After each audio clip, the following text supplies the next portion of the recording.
Hi everybody, my name is Jaden. I'm Eli. I'm Jason. I'm Caden. And we are the YHWH on the Torah YouTube channel. And we are back. And we hope you guys have a wonderful day. We hope that you guys are having a wonderful week so far.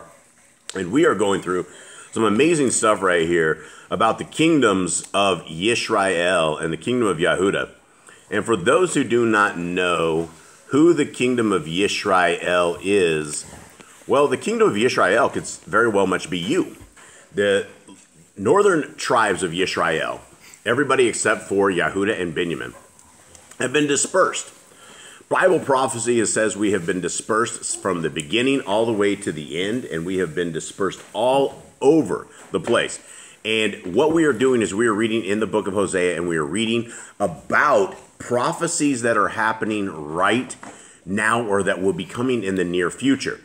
Everywhere that it talks about in the book of Hosea, where it talks about the lost tribes of Yisrael, or Israel, as the older scripts will say, it's talking about people that are out today, people that are in captivity. And here we are. Gentlemen, how you guys doing? Good. What do you guys think of yesterday's topic? You guys following along, or is this not, you guys not get this? Oh, I get it. You get it? Kay, did you get this? Yeah. You get all this? So prior to the year 1063 BC, the children of Yisrael had committed many abominations. And as you read through scriptures and you go even into the book after Deuteronomy and you go into the book of Joshua, the very first thing Joshua does is he makes a pact with a bunch of people that they were supposed to be killed. Our Creator sent all of his people into Israel to wipe out all of the people prior to them. The people prior to them, they worship other gods. They worship other Elohim. They have other foreign ways. They always have these Asheroth poles. They have this god named Baal. They always worship him. Now, Baal is another translation for somebody else who is who, gentlemen? Nimrod. Nimrod, right. So when the 70 different languages in the Tower of Babel, when they swapped all the languages around, this 70 different languages, one of the names of Nimrod became Baal. And so the people were never, ever able to give up their practice of adultery. And when you are reading through scriptures, our Creator wants to be a husband to us. He wants to be a leader. He wants to be a father. He wants to be the one who we count on for everything, for our morning bread, for our night bread, for our life, for everything that we do. We should be talking to our Creator, working with him, speaking to him, emboldening ourselves into what he's doing. Now, as we made it into David's time, the children of Yisrael were horrible, evil people. They all were. Every one of the kings that went through that, there were very few kings that did anything of value that didn't lead these guys further down this road heading into captivity. Now, the Jews of today have come out of the captivity of Babylon. They are essentially Turks, and they're not even real Jews because they are not in covenant with our Creator, because they do not obey the laws, statutes, and commandments of our Creator. So, but they have all come out of captivity. Now, the people that we are talking about to us today are us. We are all in captivity. We are all spread across the four corners of the world, and this is where this book is coming in real handy. Now, these are Yah's scriptures. Hold on, everyone. Now, these are the Yah's scriptures, and sorry for the interruptions here. We have 9 pit bulls, and they are distracting sometimes, but they are our family, and we love them very much. You'll always hear them doing things like blowing their nose in the background or making strange noises and things of that nature. That's what 9 dogs do. So now we're heading into this book, and this book is called Yah's Scriptures. This is a restored names translation that is completely free, and there are links in the description below that you can get this scriptures, and you can also get the 37-book Apocrypha. It comes out to a total of 103 books. And the 37 books of the Apocrypha are books that most people have never ever read. They're books that most people have never ever seen. And they're all available absolutely free of charge. Now we're heading over to Hosea 2 for today's reading. And let us begin. Is everyone ready? Yep. You guys get this? Yep. You guys ready to roll? Okay. Say to your brothers, O my people, and to your sisters, O compassioned one, strive with your mother, Strive, for she is not my wife, nor am I her husband. Let her put away her whorings from her face, and her adulteries from between her breasts, lest I strip her naked, and shall establish her as on the day she was born, and shall make her like a wilderness, and shall appoint her a dry land, and shall put her to death with thirst. Now, what are we even talking about with this? He's talking about Israel. This is the northern kingdom of Israel. Yeah, he's talking about the northern kingdom of them, these people. And he's talking about how he's going to, he doesn't, they say, I'm your husband or I'm your wife, and he doesn't know them. He's like, I'm putting them away. Now, when we're talking about whorings, what warranted these whorings? Why did our Creator say these people are whores to me? Because they keep doing idol worship and going to other deities, other gods, and they keep worshiping them. They go back and forth. They've been in captivity. They come back and do it again.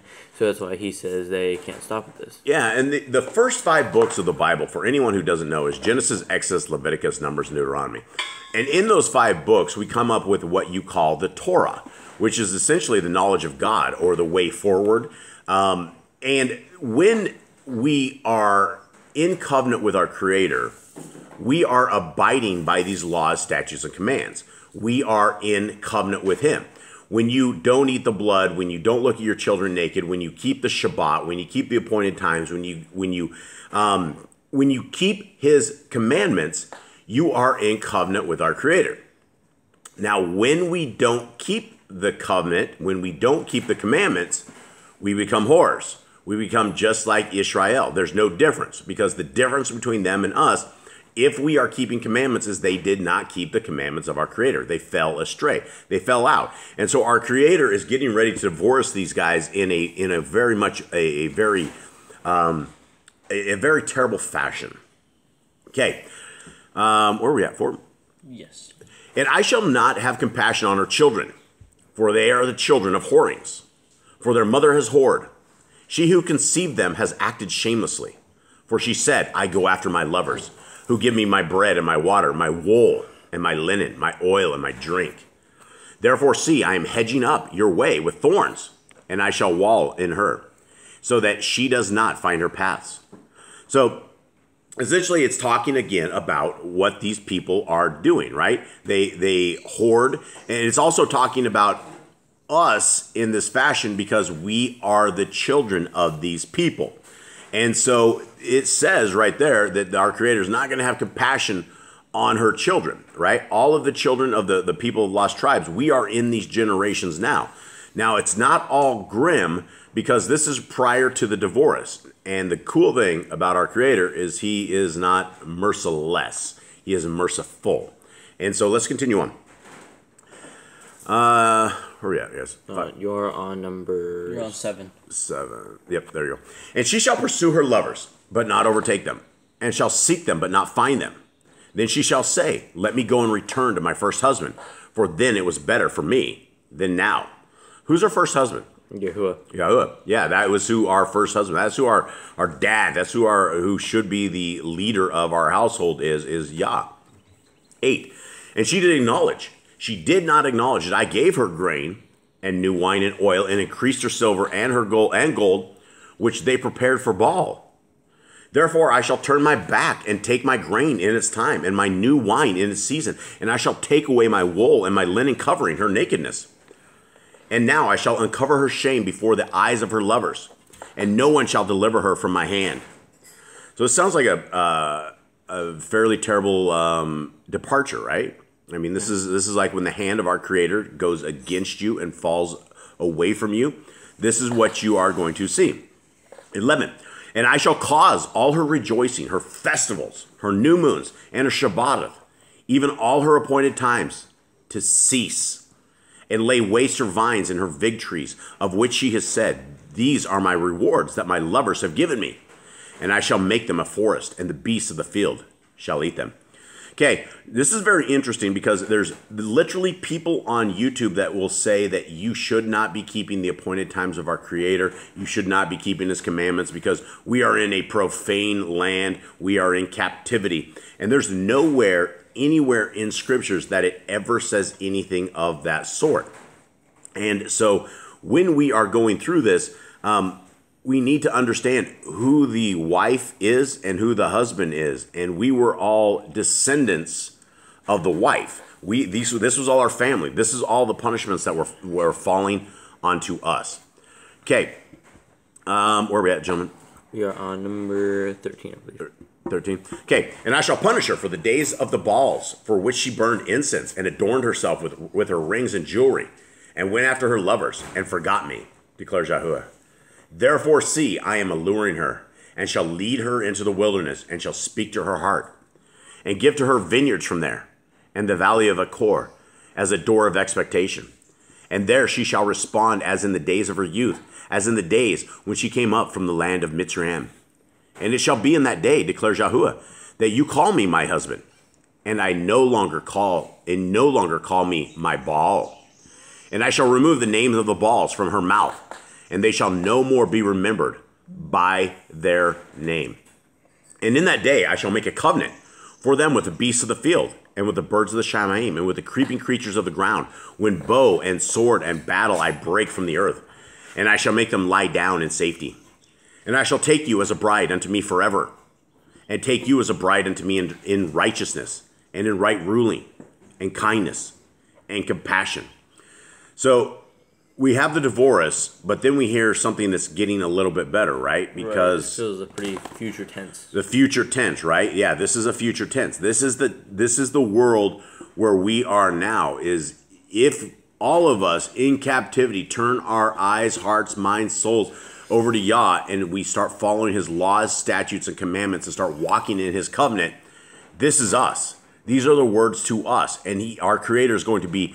We're going to be a bride to Him in right ruling and kindness and compassion. And our Creator says He's going to take us as a bride into Him in trustworthiness. And we shall know YHWH. 21. And it shall be in that day that I answer, declares YHWH, that I answer the Shamaim, and they answer the earth.